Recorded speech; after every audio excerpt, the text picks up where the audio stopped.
She cut Nimrod's dead body into pieces and sent them to each tribe of Babylon. People regarded the place where a part of Nimrod was buried as sacred.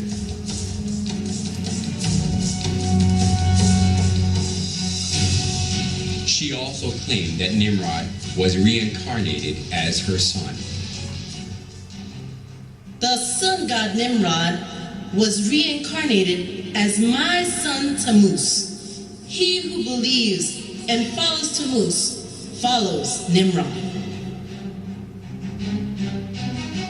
As Semiramis ruled over Babylon in place of her young son Tammuz, she maneuvered people into worshiping her. Monuments of Semiramis carrying her child Tammuz in her arms were set up all over Babylon, along with various images symbolizing the sun god. The sun worship and the mother-child worship, which was a scheme devised by Semiramis, put down roots as a religion of Babylon.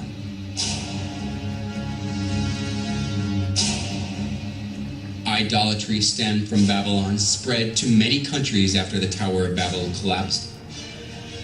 It is because when the Babylonians were scattered over the whole world, they brought the sun worship and the mother-child worship. The sun worship and the mother-child worship were assimilated into the cultures and religions of many countries, and they came to have various forms and names.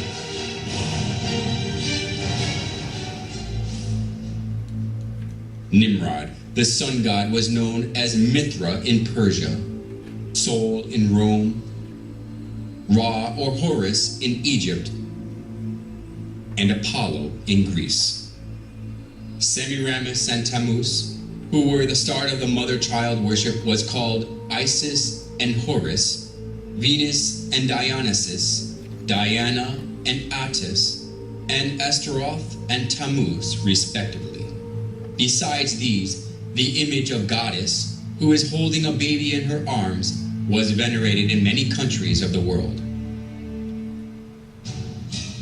If so, was the mother-child worship the creature of an age, which was especially welcomed only in Babylon? Surprisingly, the mother-child worship of Babylon has been passed down through the thousands of years and still exists today. In Vatican of Rome, we can find the mother-child worship in its original state.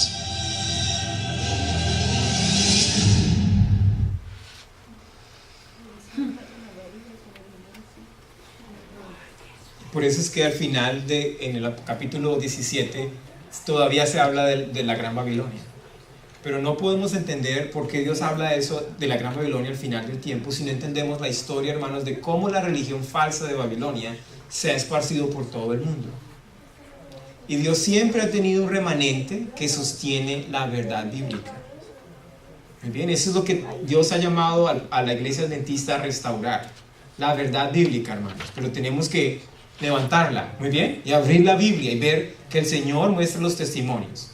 Entonces, esta personaje que se menciona aquí en Tiatira, Jezabel, es la gran ramera que se castiga en nuestro tiempo. Muy bien, hermanos. Es decir, que el pueblo de Dios debe entender el mensaje de Apocalipsis 18 y 19.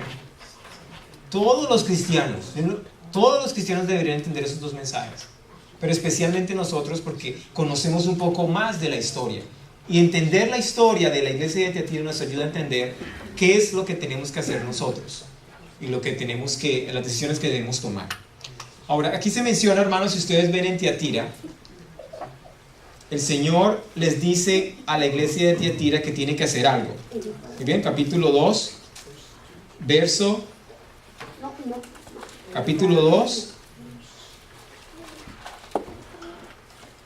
25. El problema era que toleraban ¿a quién? A Jezabel. Si el problema es que toleraban a Jezabel, ¿cómo es que resolvían ese problema? Dejando de tolerar a Jezabel. ¿Están conmigo? ¿Cierto? Si el problema es que toleran a Jezabel y ella está fornicando con los reyes y a sus hijas las voy a castigar, no tengan nada que ver con esa mujer. Eso es básicamente lo que les está diciendo Dios. No tengan nada que ver con esa mujer. ¿Qué es lo que tenía que hacer la iglesia fiel? Separarse De esa mujer. Y por eso es que nosotros vemos la historia que se llama, miren, esto es muy, muy importante, hermanos. Yo quisiera dedicar más tiempo, pero no, porque están cansados. Hermanos, hay que saberse la historia de Jezabel, porque los personajes alrededor de Jezabel son los mismos personajes que se aplican ya no a una persona, sino a poblaciones. ¿Están conmigo?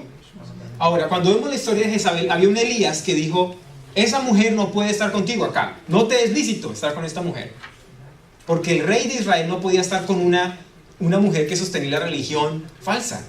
A propósito, si ustedes leen la historia de Jezabel en el Antiguo Testamento, Jezabel instauró la idolatría dentro del pueblo de Dios. Es exactamente lo mismo que hizo esta Jezabel durante la Edad Media. Traer básicamente todos los ritos paganos e introducirlos a la iglesia cristiana. Es exactamente lo mismo. Y el poder civil estaba dependiendo de ella. No era al revés, sino el poder civil dependía de ella. Ella era una sacerdotisa, es la única sacerdotisa. Ustedes quieren saber de dónde se habla la única ministra, sacerdotisa, pastora en la Biblia, es ella. Muy bien.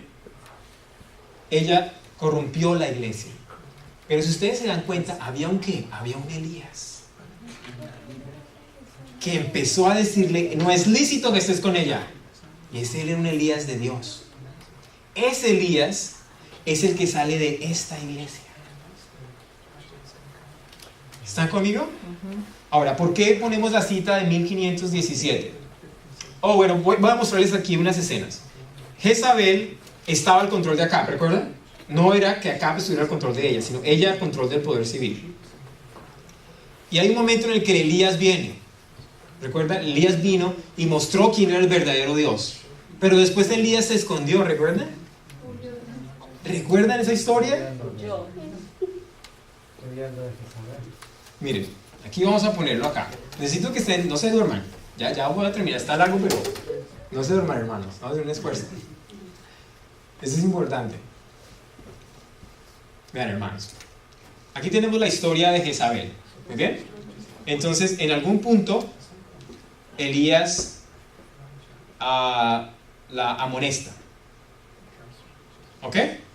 En otro punto, Elías restaura el altar. ¿Están conmigo?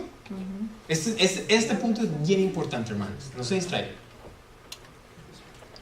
Pero si ustedes se dan cuenta, Elías no vio la destrucción. ¿Se acuerdan? Elías no fue el que vio la destrucción de la mujer, de Jezabel. ¿Quién fue el que la vio?